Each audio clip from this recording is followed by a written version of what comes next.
দিতে পারবে।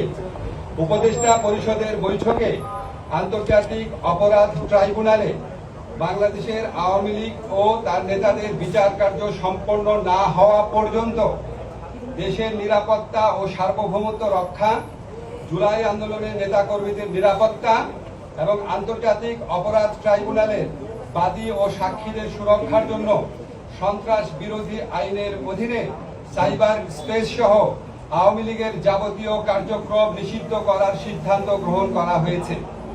এ বিষয়ে প্রয়োজনীয় পরিপত্র পরবর্তী কর্মদিবসে জারি করা হবে। এর পাশাপাশি আজকের উপদেষ্টা পরিষদের বৈঠকে জুলাই ঘোষণাপত্র আগামী 30 কার্যদিবসের মধ্যে চূড়ান্ত করে প্রকাশ করার সিদ্ধান্ত গৃহীত হয়েছে। ধন্যবাদ।